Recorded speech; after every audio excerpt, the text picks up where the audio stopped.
Ну що, друзі, 20-та година за Києвом і 21-та за Кримом. Я вас вітаю усіх. Олег Борисов мене звати. Сьогодні будемо говорити, як завжди, на найактуальніші теми Криму, України, материкової. Ну а сьогоднішній гість у нас дуже цікавий. Чому цікавий, я поясню трошки пізніше. Це Євген Гайворонський, журналіст-блогер ялтинський, правильно? Так. Да. Одразу кажу, що у нас Фейсбук-трансляція вже триває, також Ютуб-трансляція триває. Можете долучатися туди, писати туди свої коментарі. Так само можете долучатися до прямого ефіру шляхом нашого вайбера, номер його зараз бачите. І так само скайп у нас працює. Скайпуйте на atr.tv, логін, і так само номер нашого вайбера +38, це код України, 073 419 41 58. Дзвоніть, будь ласка, у прямий ефір. Ставте питання пану Євгену Гайворонському, а я сподіваюся, що у вас до нього багато питань, особливо, якщо згадати 2014 рік. Ви знали, да, що ми цю тему піднімемо. Давайте подивимось, як пан Євген реагував у 2014 році на те, що Крим повернувся в родную гавань. Давайте подивимося до розмови. Я ощутил великолепный, настоящий русский дух, настоящую атмосферу счастья. Сегодня именно вот такой очень торжественный день, которого я ждал 23 года. Ось. А зараз маємо синьо-жовтий шарфік, браслет синьо-жовтий. Ви у Києві. Як так вийшло? Що ваша така от свідомість одразу Ну, я, змінилася по-перше, протилежно? хочу сказати, що я 6 років прожив у окупації, і зараз я тільки відновлюю свій рівень спілкування пісенною та різнокольоровою українською мовою, тому буду відповідати більшу часть російською. Відповідайте взагалі російською, тож не принципово. Я українською буду, бо для мене це принципово. Так. А ви українською, будь ласка. У нас жодних обмежень. Тобто, і через вас, знаю, що вас дивляться фани Скабєєвої і Руського міра. Одразу хочу сказати, що у нас мовне питання – це суто політичне питання. Так. Жодних обмежень мовних нема, тому спілкуйтесь російською на здоров'я, будь ласка. Добре. То розказуйте, як так вийшло, що з триколора в двоколор перейшли?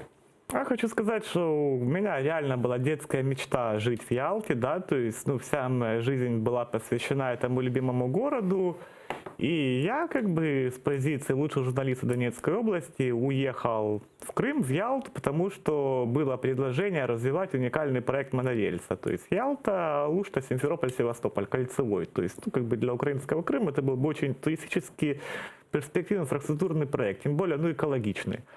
Вот. Ну, еще когда я в 2013 году подошел к людям, скажем так, вхожим там к Ренату Ахметову, к Борису Колесникову, которые, ну, играли очень большую роль в те годы, они сказали, что такие события грядут, что пока не до этого. Может быть, они что-то уже знали.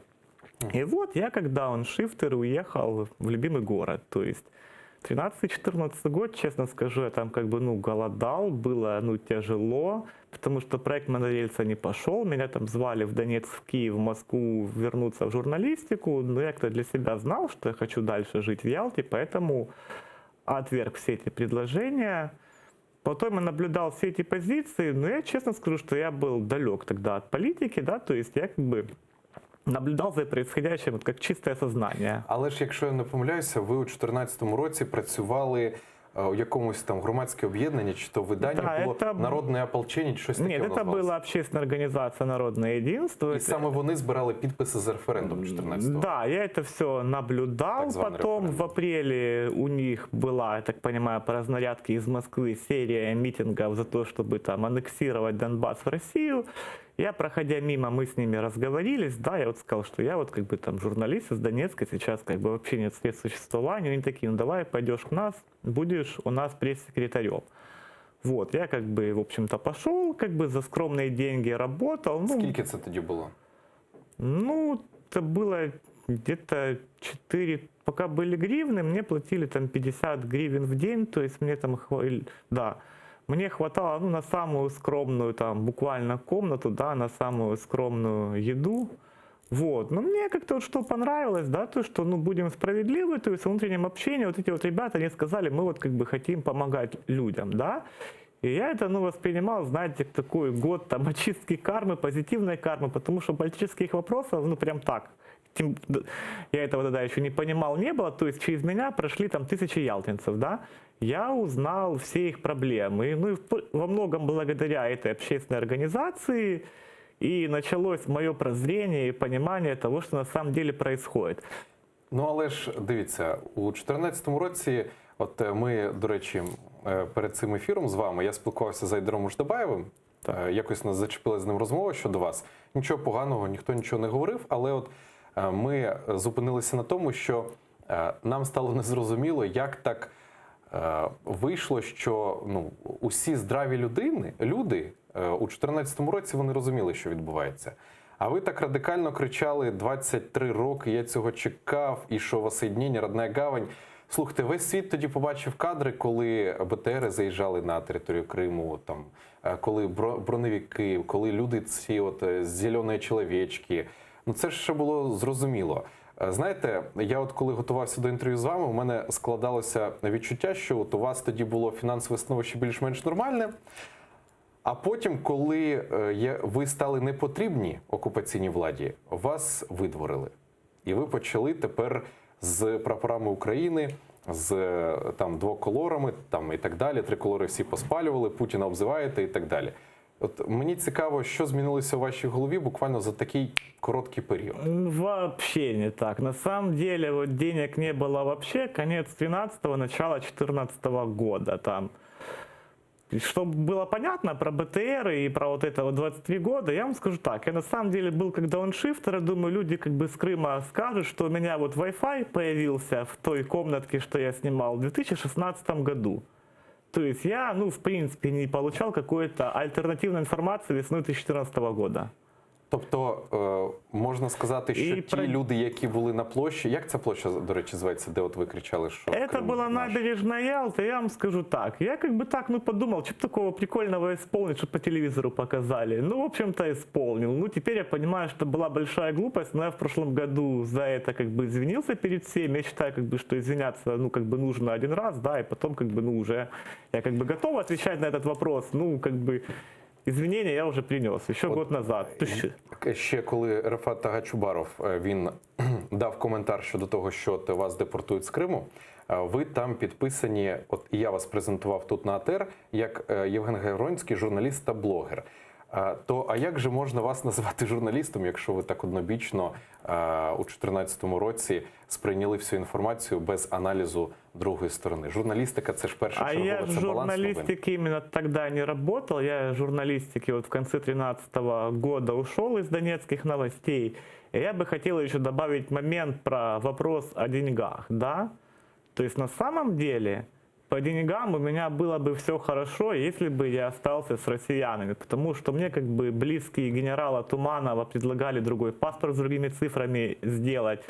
Ну, достаточно, ну, хорошие там знакомства были, подходили бизнесмены, говорили, ну, как бы вот Аксенов дебил, своими руками сделал на врага русского мира. Давай мы тебе $1005 дадим, ты будешь сидеть, просто молчать, потому что, ну, реально больно, репутационно большие потери Россия несет.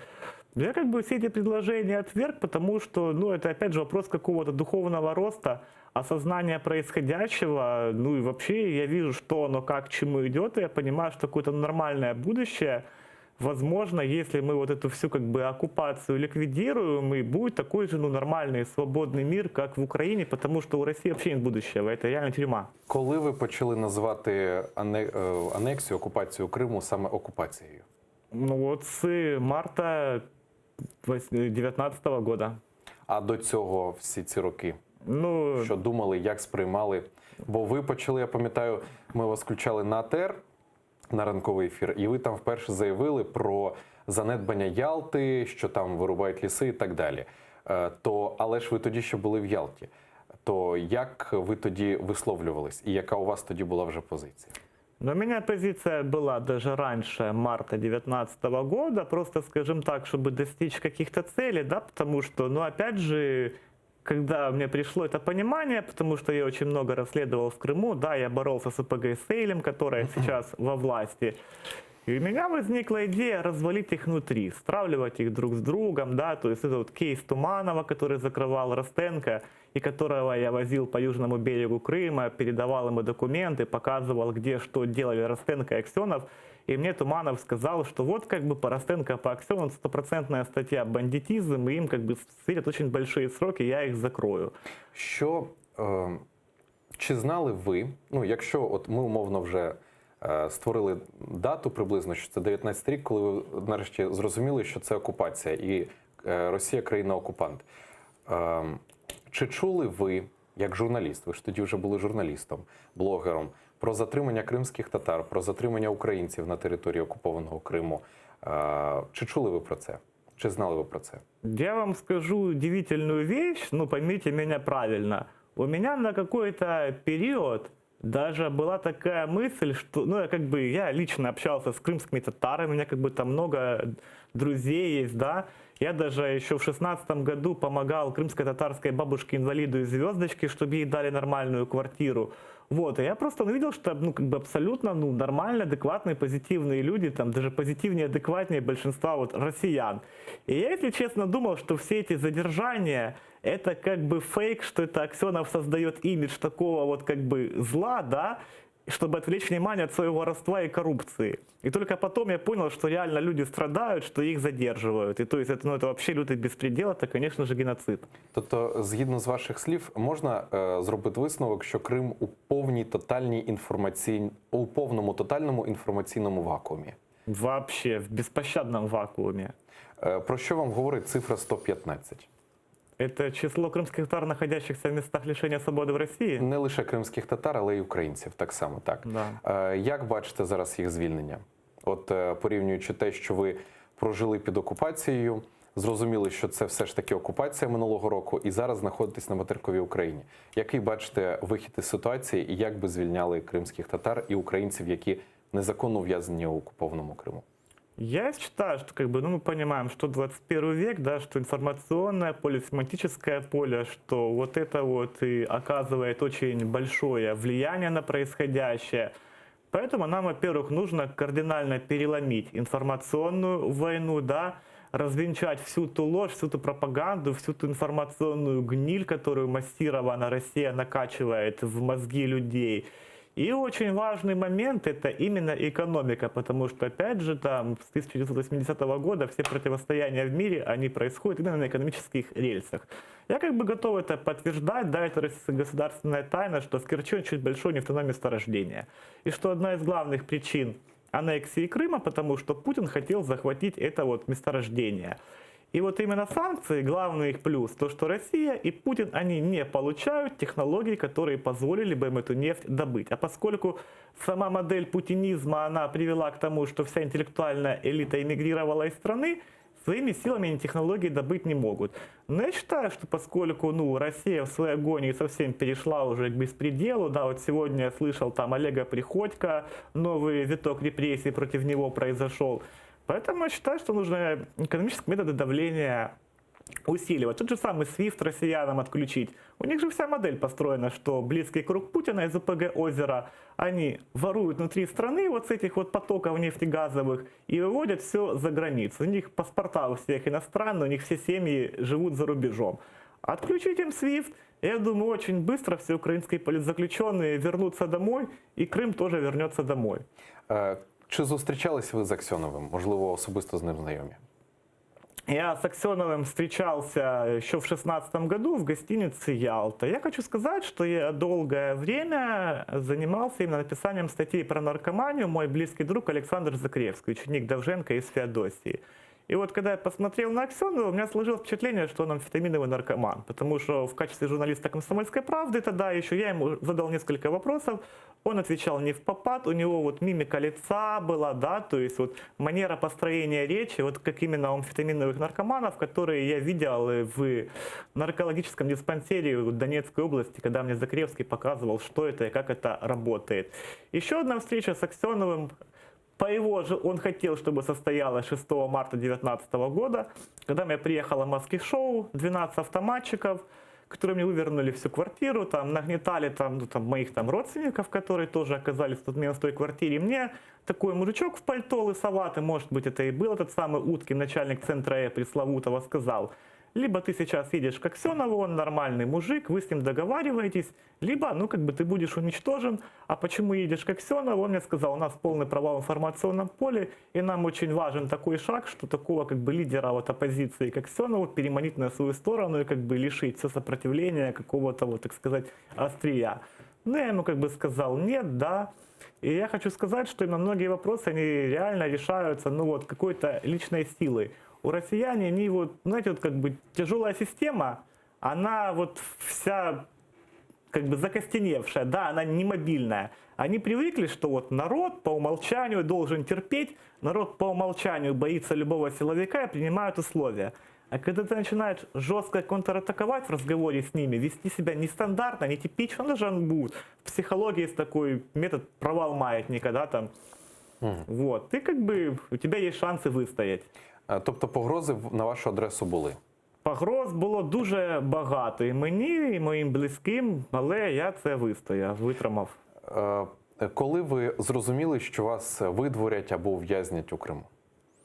Ну, я как бы угроза того, понимаете, я с марта того года, когда я уже понял, что пришло время, так сказать, начинать уже активную фазу борьбы со всем этим, я, если честно, вот почти год жил в постоянном каком-то стрессе, потому что я знал, что меня в любой момент могут там схватить на улице, могут покалечить, могут какого-нибудь там ублюдка подослать, чтобы там меня побили. Там были случаи, что меня сотрудники Центра на улице хватали, били головой об машину, запихивали, вывозили. То есть я понимал, что может быть все что угодно. Честно, вот верил в какую-то счастливую звезду, в какую-то личную там силу, да, в справедливость.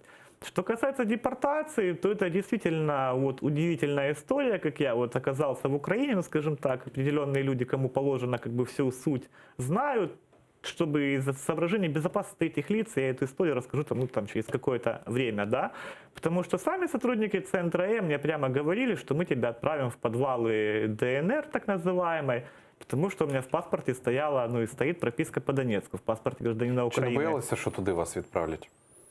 В Донецьк, так званий ДНР. Ну, как бы ради того все и затевалось. Конечно, это страшно и неприятно, но я как бы максимально вот вложил там все, что у меня было, чтобы хотя бы какой-то там шанс из миллиона, если он будет использовать. Действительно, вот просто удивительные события произошли в той тюрьме, и этот шанс удалось использовать. То есть там куча стечения обстоятельств. Ви співпрацюєте зі Службою безпеки України? Допити вже у вас були якісь? Ну, допитів якихось не було, но я со своей стороны, я готов максимально предоставить всю информацию, то есть это как бы естественные мои союзники для моих целей по победе в информационной войне и по деоккупации Крыма. Ну, насколько я вот понял из общения, скажем так, с компетентными людьми в Украине, мне сейчас в первую очередь нужно сотрудничать с прокуратурой, именно вот туда писать все заявления, и как бы я уже предварительно договорился, на следующей неделе собираюсь с ними встречаться. Угу. Я так розумію, що вам є щось розповісти про ту окупаційну владу? Есть очень много чего рассказать. Да, я бы как бы вот сейчас, пользуясь тем, что я уже в Украине, что я в свободном мире, я бы хотел сказать вообще очень важную вещь для понимания всего происходящего. Ну, скажем, как есть, да, большая часть моей там работы, деятельности, именно как журналиста, как общественного деятеля, была посвящена борьбе именно с Аксеновым, с Ростенко, с ОПГ-Сейлем и с их действиями по уничтожению вот именно вот Ялты, Крыма. Они как вот вирусы, вот знаете, как вот онкологические вирусы, которые вот убивают и оставляют за собой безжизненную пустыню. И я пока еще как бы у меня ну, были какие-то надежды, что может быть удастся вот стравить все эти как бы силы в российской вертикали. И учитывая то, что в российской вертикали все построено на том, чтобы у силовиков и у Путина был максимум компромата, да, то есть все как бы его дальнейшие фигуры, они подвешены. Я общался там с очень высокопоставленными сотрудниками ФСБ и МВД, которым я передавал материал. Поскольку, ну, я как бы как человек, ну, скажем так, позитивный, да, не хищник, в отличие от них, многие ко мне относились хорошо, да, я бывал там, ну, за столами, в общем-то, в такой доверительной атмосфере. И я услышал очень интересные вещи. Они мне говорили, что, скажем так, есть такая версия, что очень давно Путин подвергся изнасилованию, это вот психологическая и физиологическая травма и является вот причиной того, что все остальные его действия в жизни вот такие. И понимаете, отсюда у нас появляется очень интересный взгляд на происходящее в России. Ну, как бы это страна-тюрьма, это нам всем понятно, да, то есть В российской тюрьме люди вот с такими вот проблемами, как я озвучил чуть ранее, они обычно в самых плохих камерах, да, и выполняют самую плохую работу. А в России, которая официальная, за пределами тюрьмы, получается вот человек с такими проблемами, он ее возглавляет. То есть по тюремным понятиям любые контактирующие и общающиеся, они отправляются в такие же худшие камеры, да. А в России официальной они всем возглавляют, да. То есть такое вот парадоксальное вот бандитское зеркало, вот такой вот змей-урборос, пожирающий сам себя. У нас є питання на під нашою трансляцією у Фейсбуці. Я зачитаю кілька повідомлень.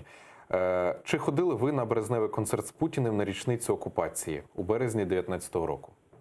Нет, в марте 2019 року я вот решил максимально испортить Путину пятилетие оккупации, поэтому именно в эфире канала АТР я вот высказал четко и правильно суть всего происходящего. І люди, взагалі, от редактор мій мені підказує, що пишуть негативні коментарі щодо вас і пишуть, що одного вибачення недостатньо. Каятися будете? Я в марте прошлого года уже покаялся и извинился. Я хочу сказать так. Я никому не давал присяги. Я гражданин Украины. Если вот так вот рассматривать, давайте мы сперва спросим с Януковича, с Лебедева, которые готовили как агенты Путина сдачу Крыма и развал украинской армии. Давайте спросим, почему до сих пор в Сумской области работает завод Лебедева, уже 20-й год, да, то есть человек, который сдал Крым, имеет бизнес в Украине. Поэтому давайте сначала с ними разберемся. Я лично за собой никакой вины не чувствую, тем более, я вам уже сказал, если бы меня интересовали сугубо деньги, какие-то блага, я сидел бы себе спокойно в Крыму и прикуривал бы с этих оккупантов. Російський паспорт у вас є? Нет. Ви його здали чи як? Ви ж отримували його, так? Да, я его сдал. Я в марте прошлого года написал заявление на отказ от российского паспорта, и я его написал специальным образом, именно ссылаясь на пункт 4 статьи 15 Конституции РФ о примате международного права и о нормах Будапештского меморандума. И во всех делах, во всех тех преследованиях, которые были с марта прошлого года, я всегда писал, что считаю вас в принципе нелегитимными, потому что на основании даже вашей же Конституции РФ Крым это Украина. Потому что пункт 4 статья 15 Будапештский меморандум, договор о дружбе и сотрудничестве. Тоді на що отримували паспорт російський? Ну, Там же багато хто з кримців досі має український паспорт. І досі, там є випадки, але багато хто відмовився від російського громадянства і проживає там за українським паспортом. Я вам хочу сказать, во-первых, защиту людей, оставшихся там, в принципе, не имея паспорта, там выжить нельзя. И обычные люди, они, чтобы получать какую-то медицинскую помощь, да, какие-то деньги получать, как-то кормить детей, там, отдавать их в школу, получают. Почему я получил? Опять же, в 2014 году у меня не было уровня этого понимания, да, может рассматривать некий такой журналистский эксперимент. Тут получил, чтобы была возможность как-то поработать, посмотреть поглубже. Тем более тогда проблемы получить не было, потому что мне вот этот юрист Александр Стасюк сказал, всем вот Россия раздает, давайте безделаем. С Москвы спустили методичку, то есть определенный шаблон заявления в суд, по которому юристы делали такие заявления об установлении факта постоянного проживания, и людям массово раздавали паспорта. Насколько я знаю, из общения с высокопоставленными там российскими силовиками еще с тех времен, в Крым было завезено 4 миллиона паспортов российских, а, как мы знаем, население было 2 миллиона в 2014 году. То есть это такое. И вообще все эти паспорта, они нелегитимны даже по российским внутренним законам. Начиная от оформления, печати, то, что они выданы ФМС, АМВД, то есть это все фейковые документы. У 2014 році, здається, ви сказали, якщо не помиляюсь, ви приїхали з Донецьку до Криму, правда? В 13-м. В 13-му? Да. За цей час ви перетинали адмінмежу? Їздили на материкову Україну чи на окуповану територію Донецьку? Нет. И вот когда меня незаконно... Тобто ви весь час були в Криму? Да, и вот этот весь мой вопрос, когда меня 20 декабря они погрузили в эту свою скотовозку Ларгус и повезли в тюрьму депортационную. То есть, получается, они создали прецедент, что у меня в паспорте по всем базам Росграницы нет пересечения российской границы. То есть, как они вообще могли принять решение меня выдворить, если предположить, да, их логику, если я не заезжал, да? То есть, я и тем более по всем законам Крым это Украина. То есть, они незаконно меня вывезли с территории Украины в Краснодарский край. Это, в общем-то, я оказался в омерзительных, ужасных условиях. Вот такой был момент. Чи багато людей у Криму на той час, коли ви ще підтримували анексію Криму, підтримували безпосередньо Україну? і все ж таки вважали і досі вважають, що Крим це Україна і Крим Что анексований? касается 2014 года, Підтримка маю на увазі. Підтримка людей взагалі, яка там в ну, Криму? підтримка людей України була, але у 2014 році так звані байкери, там нічні волки, вони там били людей там битами, там, цепями, вот. То есть это я как бы так со стороны краем глаза видел. Видел, как в КЧФ была куча людей там, ну, в балаклавах. Ну, это так воспринимал, честно вам скажу. Мне да вообще есть нечего было, поэтому я в первую очередь думал о пропитании, не о том, чтобы осмыслить кучу вооруженных людей там в санатории КЧФ в Ялте. Вот. И плюс я вам хочу сказать так, то есть, ну, это как бы сегодня всем понятно, что еще всем социумом во многом управляет телевидение, да, потому что есть нейрофизиология зрения, там, нюансы восприятия. И, в общем-то, так называемый расизм, я вот могу с уверенностью заявить, что это некая энергоинформационная технология, некое вот заболевание, которое насильно внедрили в Крым. То есть какие-то люди, у которых некий здоровый, может быть, подбор, они с самого начала все поняли. Большая часть оказалась поражена. По состоянию там, на 18 год, там, уже там, на 19 большая часть уже категорически против России. Когда меня боевик Слепинин там, в Гурзуф позвал к себе, когда я приехал к нему там, поговорить, я обнаружил 2 сотрудников управления контрразведки ФСБ по Краснодарскому краю, они мне прямо сказали, по нашим скрытым опросам и анализу, большая часть Крыма уже за возвращение в Украину, потому что убита вся экономика, убит весь мелкий средний бизнес, холодильник победил телевизор, и люди стали настолько хуже жить, что уже они очень жестко против России. Вот у тебя шанс выжить, либо ты начинаешь на нас работать, бороться, так сказать, с проукраинскими настроениями, либо там, ну, ты будешь уничтожен. Я им как бы сказал нет, да, то есть вот как бы вот я решил такую линию провести, мне удалось ее провести. Поэтому на сегодня там все люди, ну не все, но очень большая часть, они уже именно за возвращение Украины. Потому что уже вопрос не какой-то там политический, там, патриотический, это уже вопрос качества жизни, это уже вопрос выживания. Потому что посмотрите, что там делается. Там детям в школах уродуют психики, их учат там разбирать, собирать автоматы, их настраивают, что там Россия там в кольце врагов, да, нужно идти там убивать врагов русского мира. Я еще когда работал в «Комсомольской правде», там небольшое время, я ездил в Артек и наблюдал, как там Артек превратили в какой-то лагерь юнармия, да, и, допустим, даже была такая политика, что статья про то, что в Артеке там организуют юнармия, и типа это гуд, там 1500 рублей стоила, а обычная там статья, к примеру, там 50 рублей на сайт, да, то есть этот весь мрак. Плюс нет лекарств, плюс продуктов питания нет, там опасная химия. Из-за этой опасной химии в продуктах питания люди там очень серьезно стали болеть, а при этом же развалена медицина, то есть они не могут получить качественного лечения. И вот все эти события, они очень серьезно влияют. Плюс и вопрос воды, да. В Северном и Центральном Крыму воды уже вообще нету, да, потому что закрыт канал, по которому раньше поступала вода из Днепра.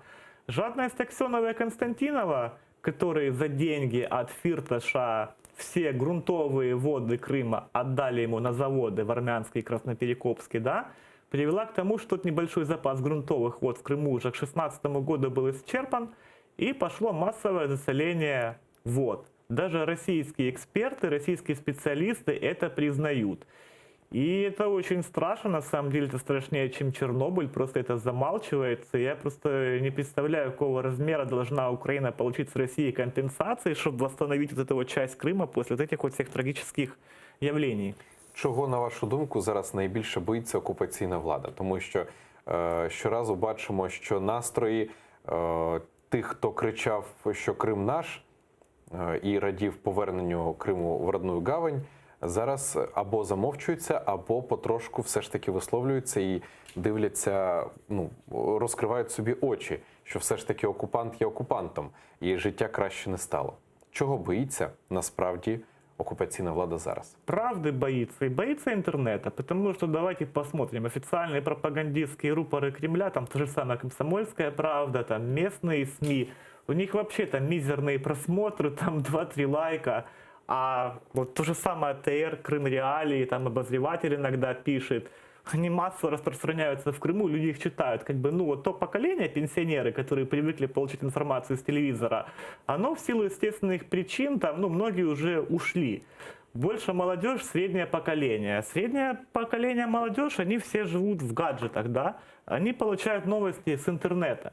И вот это вот то, что правда начинает преобладать, просто приводит в ужас. А также, я так понимаю, оккупанты начинают понимать, что вся эта история, она однозначно проигранная, да, то есть Крым, вот именно им Путин подавился именно этим. Вот его аннексия, Российская империя зла нынешняя, она и закончится. Я знаю, что и Аксенов, и все эти сотрудники МВД и ФСБ, которые как бы вот они как раз давали присягу Украине, и они нарушили присягу Украины, когда перешли в оккупационную МВД и ФСБ. Они всего очень боятся. Вот, допустим, меня везли на судилище, там, 5 сотрудников в центре в одной машине. Я им сижу, там, Крым это Украина, там, вы оккупанты, там, гореть вам в аду. Они такие, закрой свой рот, не говори. Так, ребята, я один, я маленький худенький парень, окруженный вами в машины, и вы моего слова боитесь, у вас 5 здоровых мужиков. Мне кажется, это показательно. Я нагадаю, що ми з Євгеном Гайворонським, журналістом і блогером, спілкуємось. Ви можете безпосередньо, наші глядачі, дзвонити нам в ефір, ставити будь-які запитання. А дзвінки абсолютно безкоштовні, згідно з тарифами вашого оператора. Це дзвінки на Viber через інтернет. Зацитую номер +38 073 419 41 58. Можете дзвонити. І Євген Гайворонський – це саме та людина, яка 23 грудня 2019 року Ялтинським міським судом, так званим, ухвалив рішення видворити з окупованого Криму журналіста Євгена Гайворонського, який нині у нас в студії.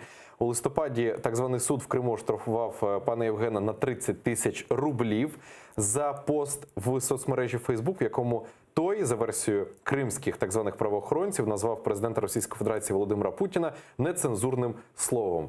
Яке це слово? Ну, бодай скільки там букв, Ну, я скажіть. так понимаю, в прямом эфире нельзя. Не можно, Это сколько там слово букв? из 5 букв, которое поют украинские футбольные болельщики. У меня вообще есть мысль, что это слово уже перестало быть матом, оно уже во всем мире известно как обозначение этого кровавого диктатора. Ну, даже есть идея, что было бы прикольно вот эту вот песню украинских болельщиков послать на Евровидение. Это был бы такой ненасильственный протест против оккупации Крыма, Донбасса, геноцида крымских татар, потому что вот именно ненасильственный, да, то есть культурный. Де ваші нині рідні та батьки знаходяться?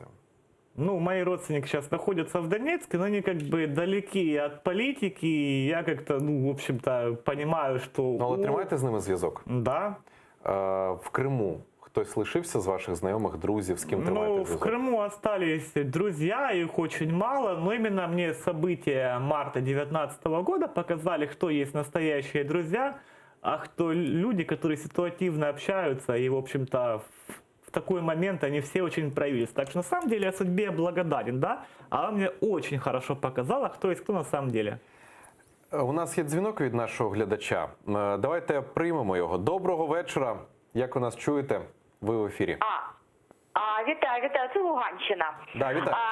Вот меня очень удивляет ваша такая искренность каждый раз. Каждый раз вы такой искренний. Когда вы искренний, а когда не искренний, не поймешь.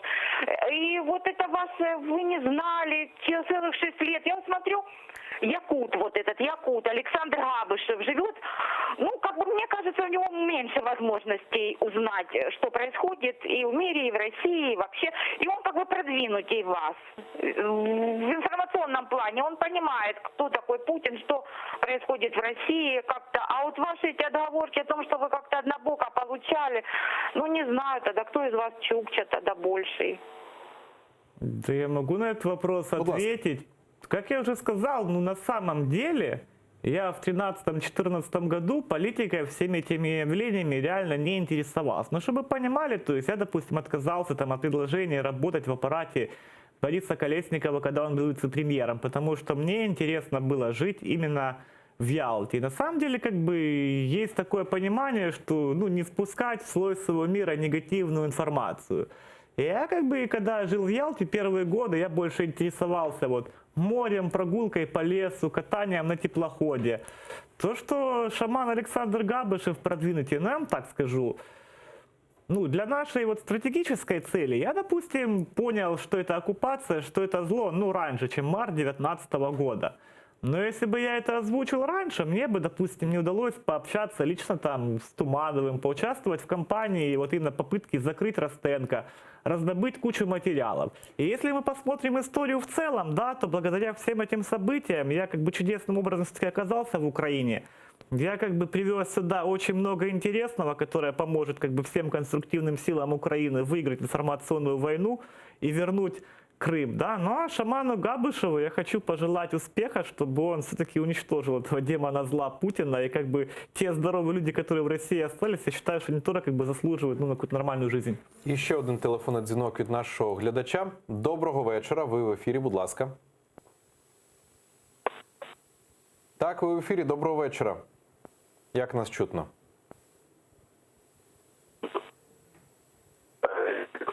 Зв'язок дуже поганий. напевно. Зв'язок дуже поганий. Повторіть, будь ласка, своє питання. Звідки ви представтесь? Я з Маріуполя, мене звуть Іван. Так, вітаємо, Іване. Будь ласка, ваше питання. Я хотів би, навіть не так питання, я хотів би більше поблагодарити Євгенія, цього города Маріуполя,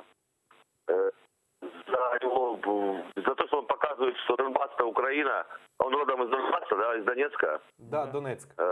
И мы город, и огромный ему...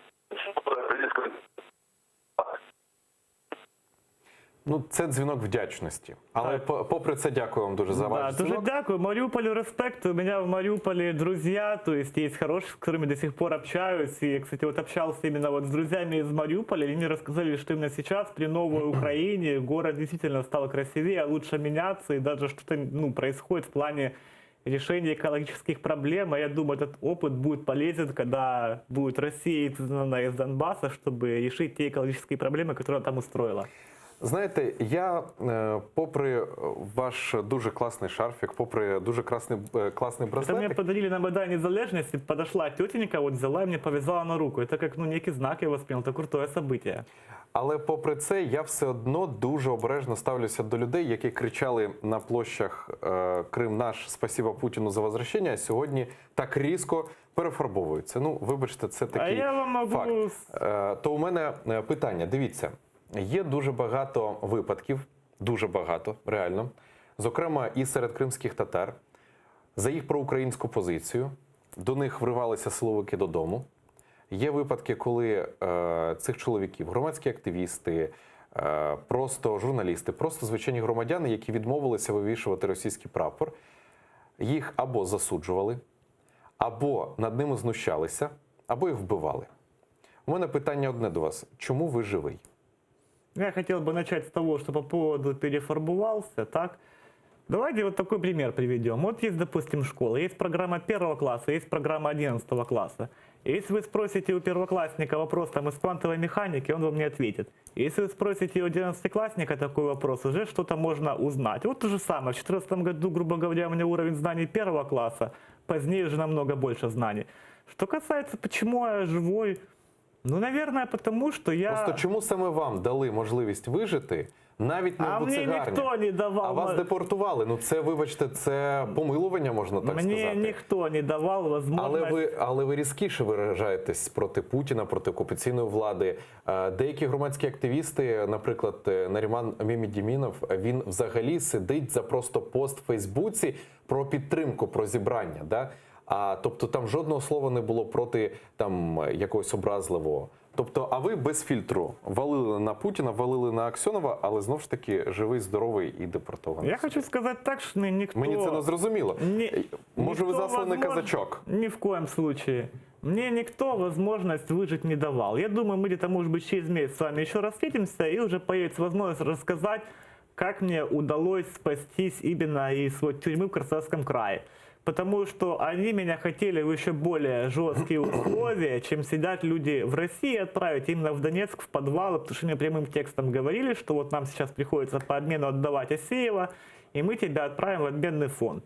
И то, что я оттуда смог спастись, это реально уникальное просто явление. И еще хотел сюда добавить, почему, допустим, мне помогало как-то, может быть, выжить вот в 2019 году после там мартинского моего перформанса. Ну, потому что я, во-первых, там очень много знал и знаю, как оно, что происходило в 2014 году, в 2015. Я еще хочу сказать то, что я знаю именно ключевой момент слома вот сакральности путинских силовиков. Вот смотрите, как у них модель. То есть Путин главный вор в законе, и там какой-то круг силовиков, которые вот беспрекословно выполняют его решения. То есть в том числе генерал Туманов, который закрывал Ходорковского. Это ключевой момент в истории России. И вот смотрите, приезжает Туманов, победитель Ходорковского, любимый генерал Путина, закрывать Ростенко. А потом в Москву летит Аксенов и говорит: ты же мне за 2014 год обещал там какой-то один раз там шанс что-то изменить. Отпусти Ростенко, он мой близкий. И Путин отпускает Ростенко и ломает, получается, через колено Туманова. И теперь в России создан прецедент, что какой-либо криминальный клан может поперек вот устоявшегося у них правила принятия решений откупить своего вот члена. И я так понимаю, что я как бы уже понимаю, к чему идет и как оно идет. Я эту информацию передавал там, допустим, там и там за рубеж людям, там и в Норвегию, в Германию, в Україну, то есть и говорил У людям. нас телефонний дзвінок. Давайте Да, приймемо і потім да. продовжимо тему. Да. Доброго вечора. К чему идет и как оно идет.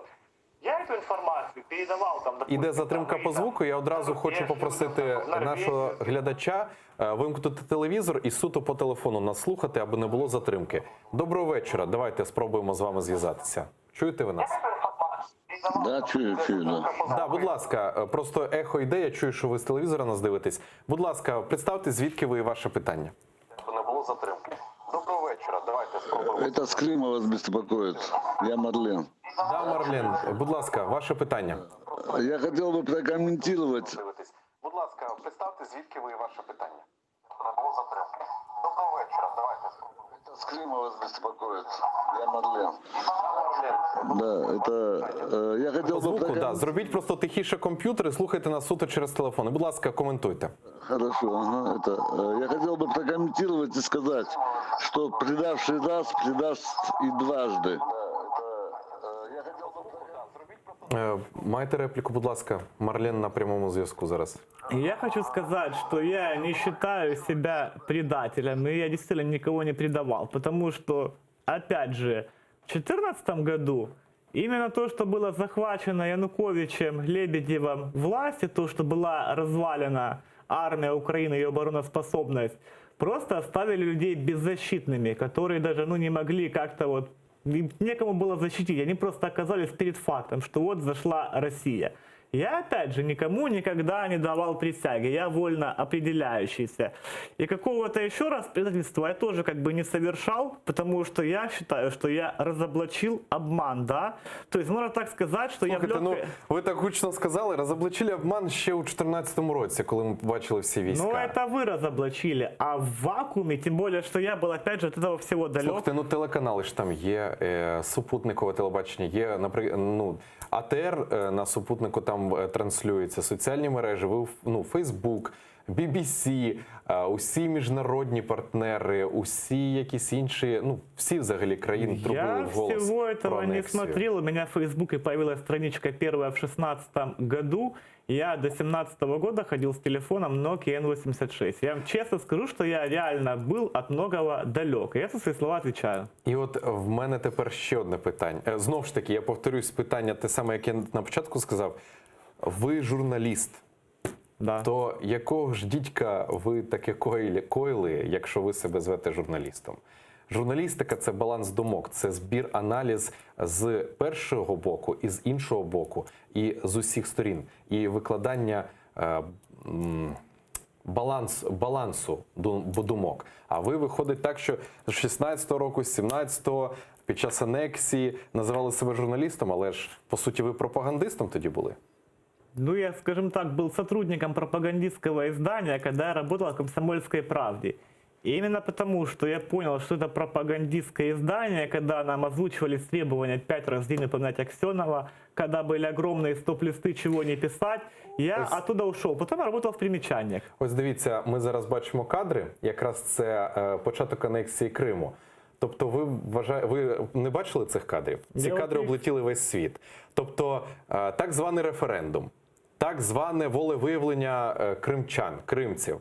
Але попри це волевиявлення ми бачимо людей, зелених чоловічків з автоматами, купу вертольотів, бронетранспортери. Ось бачимо, як референдум проходив, як проводився захват ось цих всіх, захоплення цих всіх адміністративних будівель. Мені настільки просто зараз не те, що не віриться. Ми тут в Києві були в вакуумі, я вам чесно скажу. Коли ще був Янукович при владі, ми були в вакуумі, але ми знали, що Янукович гамно, вибачте мене.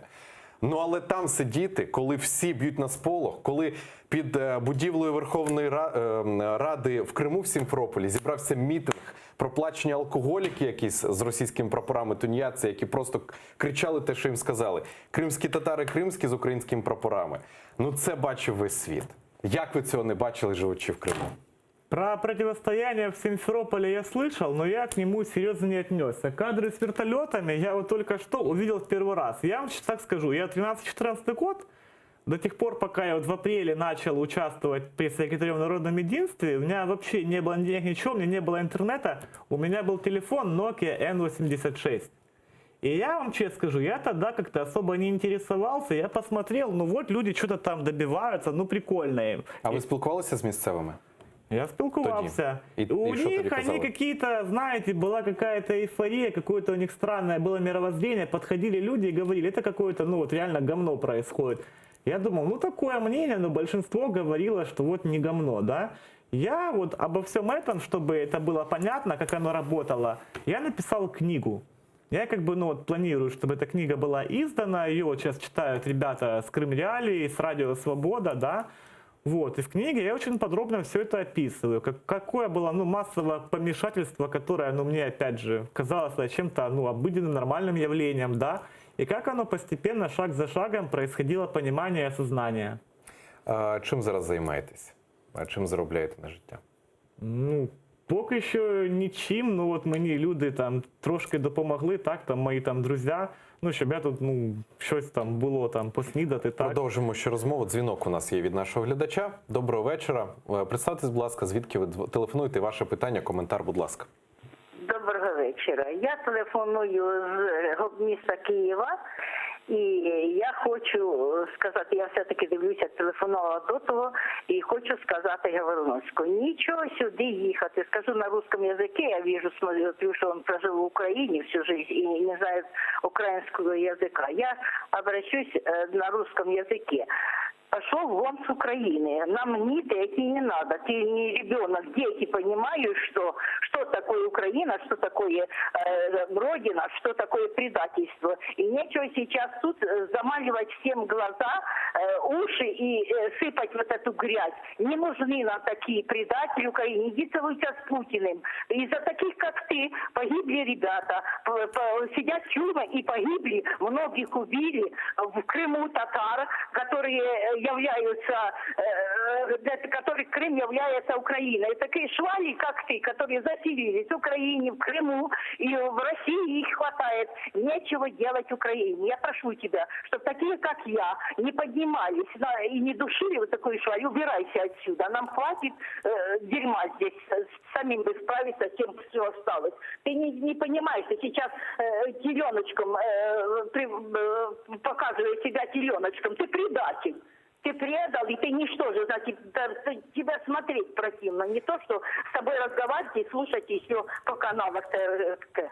Почули вашу думку. Я вам дякую за дзвінок, емоційний дзвінок, але я Я одразу... на этот вопрос тоже могу ответить. Але я одразу хочу сказати, що ми живемо в Україні. Тут є Так. свобода слова. Ми Так. не Росія, ми не окупований Крим. І ми маємо право тут ставити будь-які питання і маємо Так, і право це дуже реагувати. добре. І враховуючи на те, що ще кілька років тому ви кричали Крим Росія, а зараз от дуже явно, гарно. Знаєте, у нас тут на материку є такий вислів псевдопатріот. Це коли людина виходить на трибуну Верховної Ради у вишиванці ось таким от гаслом «Слава Україні! Героям слава!» і так далі, а насправді з Росією торгує. Тому у мене особисто довіри немає. Тому я тут з вами спілкуюся суто як журналіст і приймаємо усі дзвінки без фільтру. Тому, будь Це ласка, дуже коментуйте те, що почули. Ну, во-первых, хочу сказать, что я очень благодарен за этот звонок, потому что самое страшное – это равнодушие. То, что у людей самые разные точки зрения, это привлекает внимание к Крыму, да, это усиливает внимание к Крыму, а значит и приближает деоккупацию Крыма. Второй момент. Я считаю, что чтобы судить человека, да, надо пройти в его сапогах 7 лет. Я, допустим, не позволяю себе каких-либо высказываний о людях, которых я не знаю.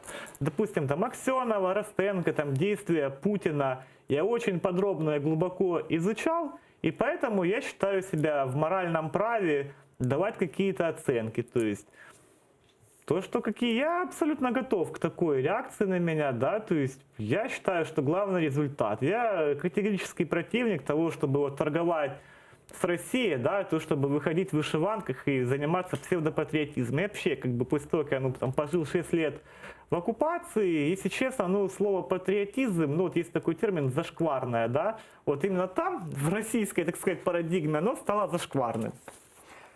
Вишиванці, кажете, не любите, а самі з шарфиком Вышиванцы прийшли. я люблю, я к тому, что, во-первых, вышиванка – это показатель определенной культуры, да, то есть и уважения к человеку, потому что вот, смотрите, в Украине вышиванка, то есть некая красивая одежда, это любовь к себе, это позитивно, символ украинской одежды, да, а в России какой символ? Ватник, то есть это не любовь к себе, это отсутствие ценности человека, это человек как расходный материал для империи. Даже вот это вот сравнение ватник-вышиванка, оно очень многое говорит. Добре, почув ваші думки. Давайте на сам кінець я підготував тут кілька питань, такий свій бліц влаштуємо. У нас якраз лишається 4 хвилини до кінця ефіру, тож готові, так? Да, Тут небагато питань. да, Отже, попрошу відповідати дуже швидко. да. Чий Крим? Украина. Кримсько-татарська автономія, так чи ні? Так, Ялта чи Донецьк? Ялта. Путін чи Зеленський? Зеленский. Зеленський чи Порошенко? Зеленский при условии, что он Крым вернет и будет действовать реально в интересах Украины и прекратит всяческие контакты с агрессором Путиным. Висока зарплата та посада в Криму чи безробіття в Києві? Работа в Крыму после возвращения Крыма в Украину. А якщо висока зарплата та посада в Криму, зараз чи безробіття у Києві і повний нуль? Але маючи високу посаду та зарплату у Криму окупованому. Мне предлагали большие деньги в Крыму, чтобы я остался с россиянами, я отказался. Повторіть слово «паляниця». Поляныця. Продовжіть фразу «Слава нації», Смерть ворогам. «Слава Україні». Героям слава. Ось так ми пройшли детектор Бандери. Ну це я жартую насправді, аби так трошки на позитиві завершити цей ефір. У нас ще 3 хвилини лишається до завершення ефіру. На сам кінець все ж таки, так, аби вже згладити трошечки, як ви зараз виживаєте, чи є вже якісь пропозиції на роботу і взагалі чи плануєте бути тут журналістом, чи блогером і так далі? Мне, конечно, было бы интересно писать для ведущих украинских и международных изданий. Как бы сейчас есть такой мощно развивающийся проект М-Ньюс международный, там Игорь Эйдман, знаменитый редактор, вот с ним как бы сотрудничаю.